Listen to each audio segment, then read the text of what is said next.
If you had to summarize the next 5 years of PLU athletics in one word or a phrase, what would it be? That's a good question. I would have to say patient growth. I think we all want things to happen yesterday, especially in athletics. We see what everybody else has and why can't we have that sort of thing? So in a lot of ways, I have to remind myself to be patient, but also have the growth and know that, one step forward today is still a step forward. And there'll be some days where we can take 3 or 4, and there might be one time where we take 1 back, but we have to be patient and understand and have some perspective that we are running our own race. We are doing what we can. And as long as we stay focused and we're all going in the right direction, we'll get to where we need to get to. We follow a process, those results will hit.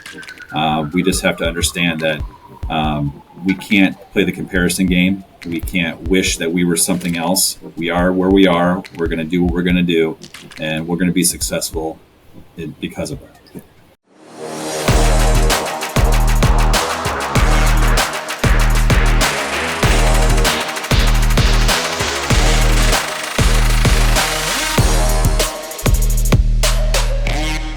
Welcome to Building a Champion, the podcast where we celebrate exceptional achievements in sports and explore the stories behind sustained success. Today, we are thrilled to have a guest whose institution is setting standards for excellence in college athletics. Joining us is Mike Snyder, Athletic Director at Pacific Lutheran University, a school that has racked up an incredible 286 conference championships and 11 national titles. Mike, welcome to the show. Thank you, Jordan. I appreciate you having me today. Yeah, we're excited to have you on. Well, you've been at the helm of PLU athletics during some truly remarkable years. Let's start with your leadership philosophy. What is your role in guiding and developing the athletic department with such a rich history of success? Yeah, so we've been very fortunate to have a lot of folks come through here and really set the table for where we are today, whether it's coaches or staff or just support around the university, presidents, all the such. And we continue to have that from our alums. Once they graduate and move on, they still stay connected. There are a lot of Luths here in the region that are supportive and come back and use their time and resources to help us continue to grow. And because they want to make sure that our student athletes have the same experiences and opportunities that they had when they were here. And so it really starts with those folks and the people. And as far as kind of what we do here and how we position ourselves to continue that excellence is, it's all about letting people lead from their areas of expertise. We all have our different backgrounds and areas that we feel that we have a good knowledge base on. And, it's never going to be one person that can do it all. And so, I want to make sure that with my leadership team, we always position our folks in a way where they can do their own thing, have a little entrepreneurial spirit and run with it. And we find that, when you have that sort of freedom to do that usually there's more buy-in, more connection to the mission. You really help people settle into their why, and then you have people stick around at the institution longer, which obviously will help with prolonged success as well. So I think it really starts with freedom and trust, and letting folks kind of do what they need to do while supporting them along their path. How do you go about setting up your leadership team? What are you looking at? What traits or characteristics when you're setting that up to kind of help all the programs in the athletic department in general? What are you thinking about as you set up your leadership team? Well, some of it is structural. I mean, we have an associate AD, an assistant AD /SWA. We've got our those two folks are the right and left, or two right hands, or however you want to say it. Those folks there are automatically part of that. And then we also have included our sports information folks, our person who runs our intramurals recreation area. We've got our head athletic trainer as well. And so that's the initial core of the administrative team. And so we operate in a couple different ways. We have that administrative core that we meet as a group a couple times a month to kind of go through operations and planning. But then we have an expanded leadership group that includes some coaches as well. And so we currently have 4 coaches that are selected by their peers, and they'll do a 2-year term on this executive staff. And so, and we do it in where there is a year overlap. So we never have all 4 leave and then 4 come in and that sort of setup. So we've got, here in April, we'll at our next staff meeting in April, we will put it out there for a vote and see who the rest of the coaches want to have as their representatives on that committee. And, I found that that's a good way to operate, in that you get to have a variety of voices that are involved with the discussion and decision making within the department. And then with that rotation piece, you keep people fresh so they're not feeling like they're just in this thing over and over again. But then over the course of time, there's a very good chance that you're going to have people who come in, they're a part of this work, they move out, more people come in, and over the course of time, everyone might have that opportunity to be in that room, and it adds to a broader perspective of the operations and what we're doing and why. And so, and then that bigger 30,000 foot approach and understanding of what we're doing really helps in our day-to-day operations. With a track record like PLU's, there's obviously a strong foundation, but keeping that momentum going is no small feat. So how do you balance respecting the legacy while continuing to innovate and evolve? That's interesting. Yeah, I mean, I think a lot of it really is we've been fortunate to have some coaches who've been here for quite a while and have that connection to the past while also still being very successful now. We've got a volleyball coach. Kevin has been here for about 30 years. Wow. And he really was the one who started this kind of movement with the success within the volleyball program, and has had some tremendous success and continues to run the program in a way where he's very open. He's open for suggestions and wants to learn. He's got that learning kind of mindset. Our men's soccer coach has been here for over 20 years as well. Our women's soccer coach has been here for about, I think, 12, 13 years. And I think with that, they're connected to the university, they're connected to the mission, the longevity and wanting to be able to continue that prolonged success is built in. The more they're here, the more you want to keep doing more and more and more. And for me, I've always viewed my position as someone who tries to remove the hurdles so others can be successful. At the end of the day, it's all about the student athlete. It's about their experience. It's about giving them the opportunities to achieve their goals athletically, academically, anything in between. And the coaches are the frontline facilitators of that. And so for my role, it's listening to those coaches. It's, what are you guys needing? What's the tools? Is there some software, some recruiting trips? Is there, budget dollars? Is there fundraising needs? What is that? And I try to be as nimble as I can to either directly help them or provide them some connections to other people on campus or around that can help them to be able to continue to hit those different goals and elevate the programs. Success is hard to achieve, and it's hard to continue on. And we've been fortunate enough that at least like recently, our soccer teams have had an incredible run. I believe our women's soccer team has won 8 straight conference championships. I think the men have won 7 of the last 8. Volleyball we won a conference championship 2 years ago, finished second this year. Mm-hmm. Football is continuing to move back up the ranks and kind of finding that point where we're starting to nibble at some of the top teams in the conference right now again. And so like those sort of things, and those things just continue to happen, and success breeds more success. I find at times coaches are competitive and they see one team doing well and they're like, well, if they're going to do that, well, I want to be better. And that also we found is something that overflows into the academic side too. We track the academic success of our student athletes, and we mention which team has the highest cumulative GPA each year, and we give out awards for those sort of things. And there's some friendly banter that goes around from the coaches about whose team is maybe smarter than others. So. Whose team was the smartest this year? Well, we're in the middle of it right now, so I don't have the totals. But last year was women's soccer. So we gave out a Team of the Year award that we just started last year, and it's a combination of the placement in conference as well as overall team cumulative GPA. And when you look at the point structure of that, women's soccer was our Team of the Year last year. All right. So do you see? So I guess as you're building up these teams. And obviously, you got multiple teams in varying situations, like you said. Some knocking out conference championships every year. Some are building their way up. How do they leverage each other? Especially, like, let's take the football team as an example. What are they leveraging without, giving away the secret sauce to build the program? More so the culture, not necessarily the X's and O's. Yeah, football is interesting. I would say football is probably our most storied program that we have here. We kind of pulling back a little bit on this is we had a very famous, at least in our world, famous football coach, Frosty Westring, who is in the College Football Hall of Fame, has won over 400 games, was here coaching for about 40 plus years, and really wrote a couple books and really kind of built the baseline structure of the culture here. And his whole mantra was make the big time where you are.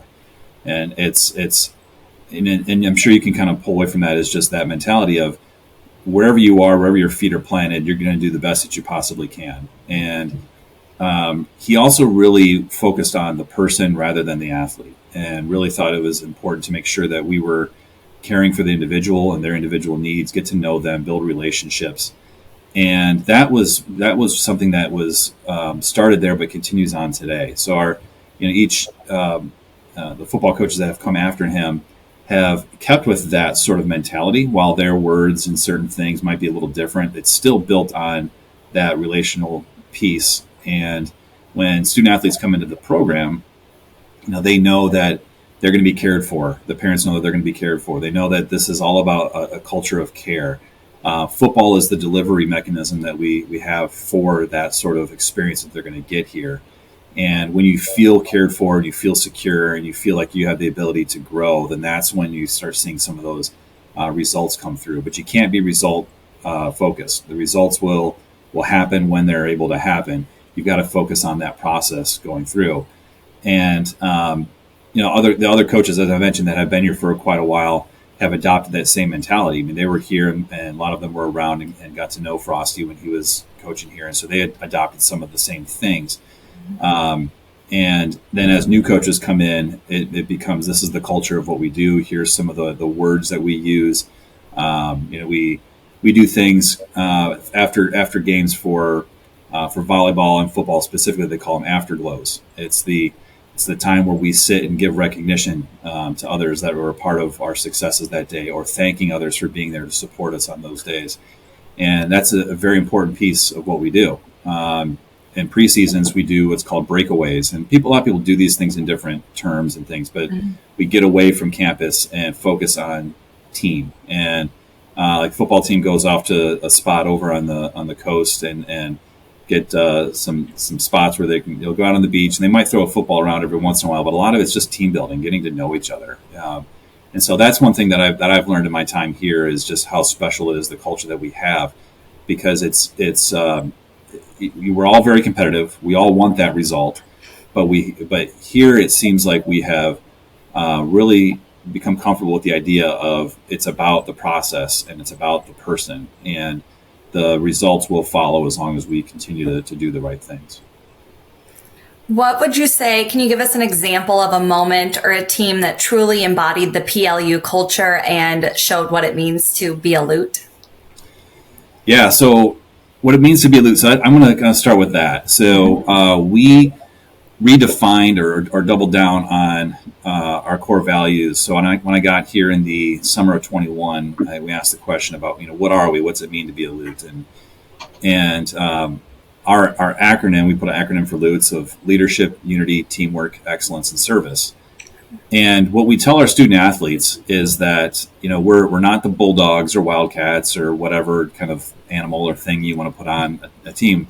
We're a Lute, and what it means to be a Lute are when you live out those core values. And so, as maybe corny as it might sound, when someone says, "What's a Lute?" you can say, "I'm a Lute," and you are a Lute because you do these things. And so, one of the things I'll share is I'll come back to football. One of the traditions that they adopted many years ago under Frosty was doing what they call these rainbow cards. And so they get anytime that there's somebody that is quasi-connected to the program. Maybe it's a family member of a player, maybe it's an alum, maybe it's a fan, whomever. If someone is maybe going through some tough times, they will, as a team, will get these rainbow colored note cards, and they'll all do handwritten notes and send them off to them in a big packet of support and love and care for those folks. And so, it happens at a team meeting. So first thing in the morning on a Tuesday in September, if coach says, "Hey, we've got Paul here. Paul's been a big supporter of our football team, and Paul's grandmother is in the hospital and not doing well. We're gonna write Paul some notes here this morning." And so, and we've heard back from those folks on how big of an impact that is. When you get 100 cards, handwritten cards from student athletes saying, "Hey, we see you. We know that you're going through some things, and we really want to offer our support." That hits service, that hits unity, that's teamwork, that's all of them right there. And so, there's certainly, I know, programs out there that would do something similar, but to this scale and to that reach, I think is something really special. Love that. What are some other, would you say, key initiatives or programs within the athletic department that you're particularly proud of? Anything that's been like a game changer for your athletic department? So I'm always looking for the next thing. I'm always trying to figure out what can make us different than our competitors. How do we separate ourselves from others?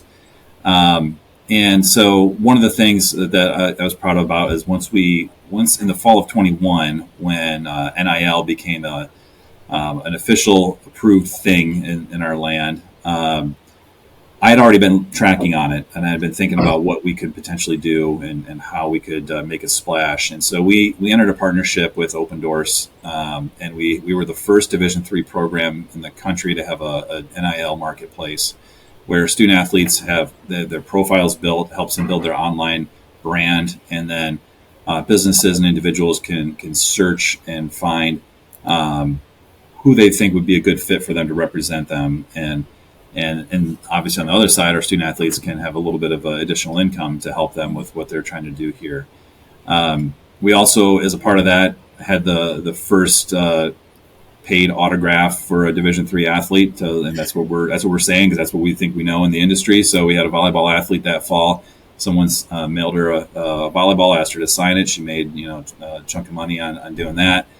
But like for that sort of thing, that's not just about the dollars and cents. It's certainly there is some money that comes in, but we're not anywhere near the Power Fives and D1s of the world where they're making sometimes millions and thousands of dollars. This is something they might make $50, $100 a month, maybe a couple $100 a year, and that's great. That helps pay for groceries or whatever it might be.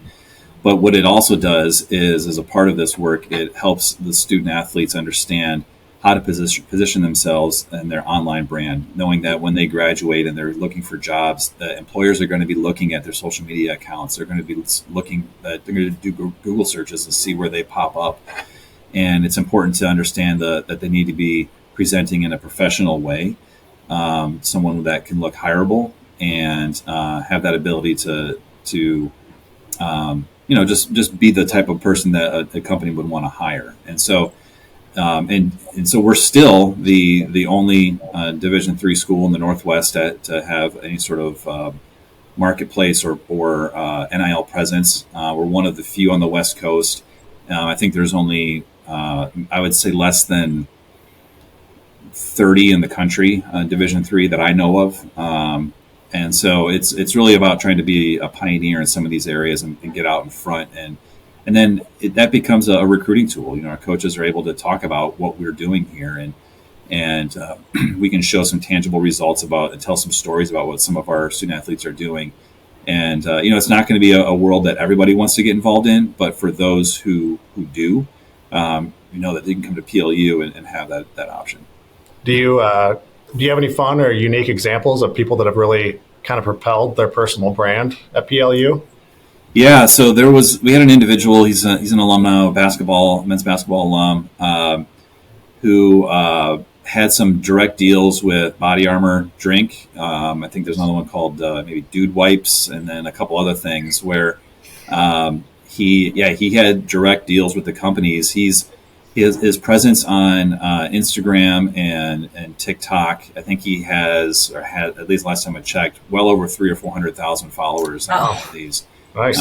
Very much is bigger than a lot of major D1 folks. And it's a great example. It's not necessarily about the school that you're at or the level of athlete that you are. Now, he was a good athlete, but it's about how do you present yourself. He was putting out quality videos. He was putting out things about fitness. And he knew a lot about fitness, and so he would do a lot of videos from the gym and how did he stay fit and giving out little tips. Obviously, being a basketball athlete, talked a lot about basketball and different drills he does with that. And it really became that was his brand.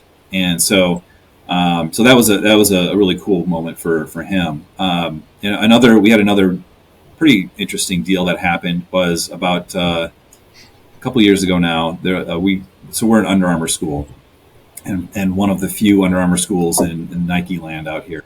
And so we had Under Armour reach out to us and say, hey, we want to do a photo shoot, and we want to do it in Portland.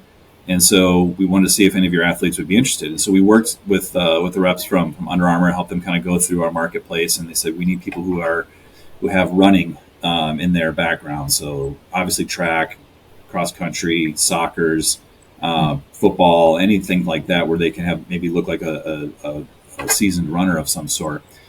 And they ultimately selected a women's soccer athlete and our current quarterback on our football team. And they went down to Portland and spent a couple days doing a photo shoot for some promotional things for Under Armour. And they got whatever compensation they were able to get. But then one of the interesting things that came out of that then is those pictures and those promotional items were then put in hundreds of stores, retail shops across the country. Wow. They sent us a list of all the different places. They said that they're in Under Armour outlet stores, they're in the Kohl's. They're in some of the factories, and so we had a listing where their images would be. Unfortunately, nothing in the Tacoma area, but they were around here, which is a really cool thing to have a D3 athlete represent such a major brand across the country. That's amazing. Well, PLU has achieved so much, but every program, of course, faces challenges. What's been one of the biggest hurdles for the athletic department, and how have you overcome it? Well, I think the ongoing struggle when it comes to funding budgets. I mean, that's a big piece of it. I mean, that dovetails into enrollment, and a lot of private institutions, liberal arts institutions, are working through that right now. It's no secret when it comes to that. There's a drop in number of college age students. There is a change of opinions on higher ed. And so those sort of things make it difficult to get the enrollment numbers that you need. Fortunately, PLU has been able to weather the storm so far. We've been able to hold strong, and our numbers our incoming classes the last few years have actually grown, which is great.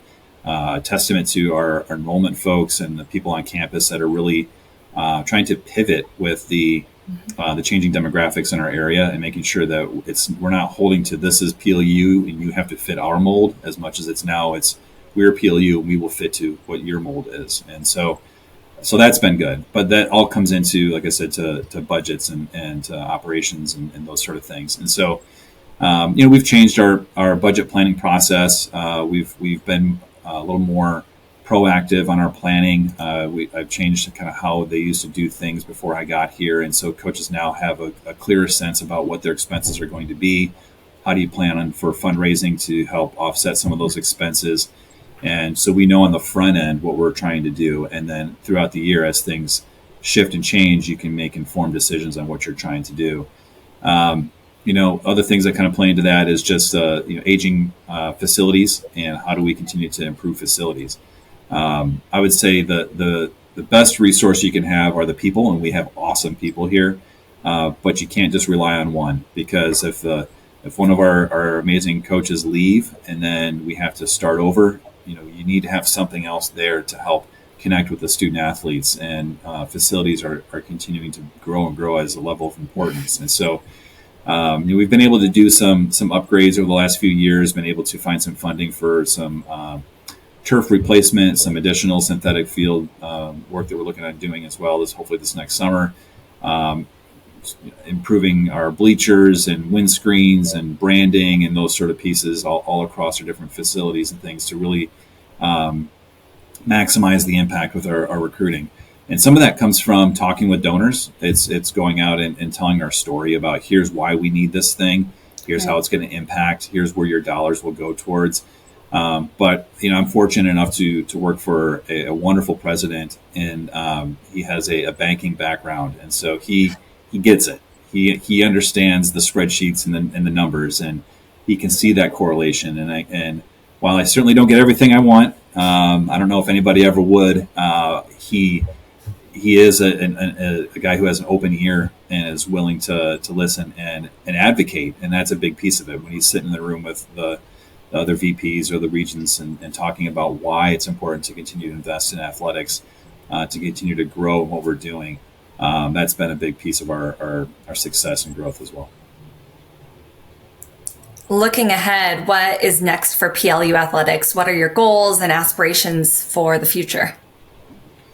Well, there's a lot of different things out there. I mean, I think right now it's a combination of a growth in a lot of different areas. We're looking at trying to grow our rosters to hopefully add more staff, more assistant coaches to help our head coaches manage the growing needs from all of our student athletes. We're looking at improving facilities. There's some facility projects out there we're working through at the moment.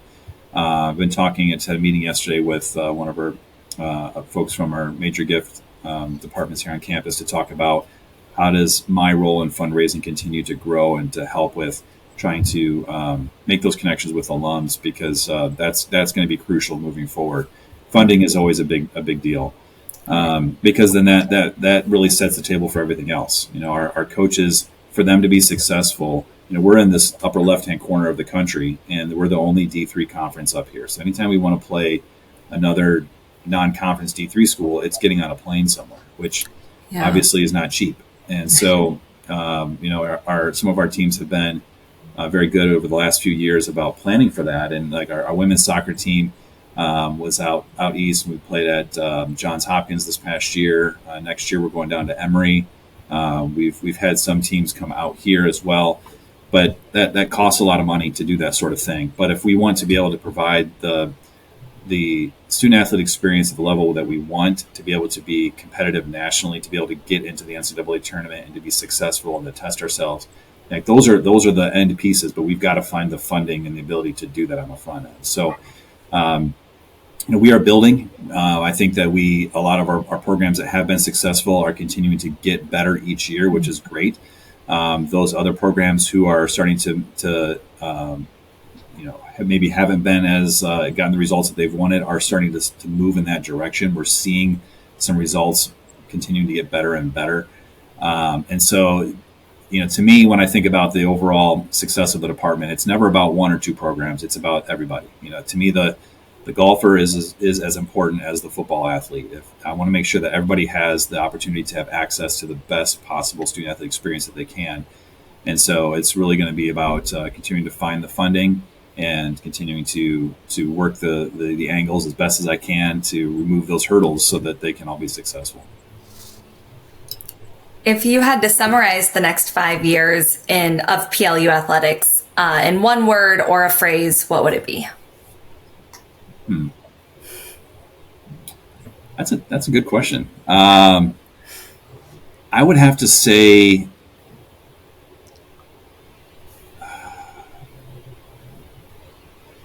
patient growth. So I think we all want things to happen yesterday, especially in athletics. We see what everybody else has and why can't we have that sort of thing? So in a lot of ways, I have to remind myself to be patient, but also have the growth and know that, one step forward today is still a step forward. And there'll be some days where we can take 3 or 4, and there might be one time where we take 1 back, but we have to be patient and understand and have some perspective that we are running our own race. We are doing what we can. And as long as we stay focused and we're all going in the right direction, we'll get to where we need to get to. We follow a process, those results will hit. We just have to understand that we can't play the comparison game. We can't wish that we were something else we are where we are. We're going to do what we're going to do, and we're going to be successful because of that. Look at that. We helped you with your word of the year for 2025. Appreciate that. Yeah. Of course. Doing what we can. All right. How about some rapid fire questions really quick? It'll be quick questions, quick answers. You down for that? Yep. Let's go. All right. Favorite PLU sports moment of all time? Well, I've only been here for about four years, and I will say it is men's soccer fall of 21. It was the first time we've ever hosted or anybody in our conference hosted an NCAA tournament game, and we knocked off the number 2 team in the country, Trinity, on penalty kicks. Very nice. If you weren't an athletic director, what career would you pursue? That is a tough question. That's been asked around the room a lot, and a lot of us can't see ourselves outside of this industry. Yeah.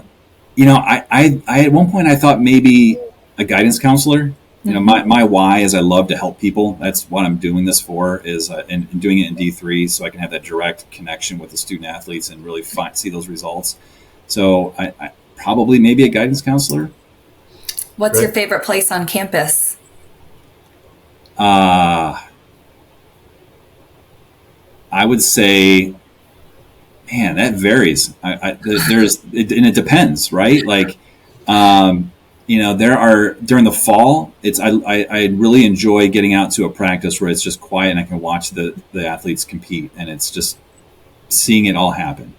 But then during the winter months, it's thank God everything is slowing down, and I love nestling into the gym and just watching some basketball. But then if you're talking about just generally a place, Upper Campus is beautiful. You know, we've got these huge fir trees, beautiful quads, just gorgeous campus. And you walk around. I'm a Midwest guy and moved out here, I guess it was 4 years ago. And so just to be able to see the trees and have that fresh air and just kind of feels like you're in the middle of a forest. It's a great place to be, especially during the springtime. Where were you from in the Midwest? I was born and raised in Ohio. Okay. What is one word that your student athletes would use to describe you? I would say connected. I like that. If you could invite 3 people to dinner, living or historical, who would they be? First one would be my grandpa. So there's that. As far as outside of that, I would say, oh man, that's I actually never thought of this before. It sounds weird because most people do think of that sort of thing.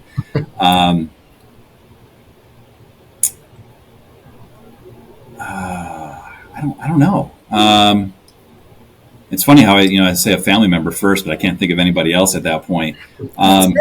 No, I mean, I don't know. I think it kind of varies. You know, I've had like your sports. If you're talking about sports folks, I could say like I would love to sit down with my favorite baseball player of all time, Jim Thome. Love to talk with him. Just to me, that would be awesome. If we're talking about just a leadership person, probably. I'd love to talk with Barack Obama. I just would love to hear how he led, and I'm just intrigued by the way and manner in which he held the office, and I think that would be interesting as well. So maybe we'll just go with those 3. Sounds good. What is the best advice you've ever received? It's be yourself, be true to yourself, and that has been a hard thing for me to understand what that actually meant. And until you kind of start realizing that you're not. And, I've kind of flipped that around as I talk to some younger professionals, and I tell folks, I said, don't always go where people say the grass is greener. You got to find out what your proper shade of green is. And so, it's in this industry, people will say, you need to do this job next. This is the next step for you. This is how things should be for you. I was told a lot, well, D3 is great, but when are you going to get to D1? That's the show, And it's not like that's not how this works. And so you got to be true to who you are, what your why is, and that's where you'll find happiness. All right. Well, I thank you for playing in our rapid fire question game. It has been such a pleasure to have you on the show. Congratulations on the incredible legacy of PLU athletics, and we're excited to see what's next. Hopefully some more national championships to clinch. Any final words of advice for aspiring athletes or athletic directors looking to build something special themselves? I think the last thing I'd say is just invest in the people. The people's where it's at. Everything else you can find and figure out, but you got to find the right people who know what the value is and what you're trying to accomplish, and people who are committed to what the goals are. And that to me has been the true thing that's happened at each spot I've been. Is we have the most success when you have the right people in the room. All right. Well, that is going to do it for today's episode of Building a Champion. Big thanks to Mike Snyder for joining us and giving us an inside look at what makes PLU athletics a powerhouse. Don't forget to like, subscribe, and share this episode with your fellow sports fans. And until next time, keep building champions on and off the field.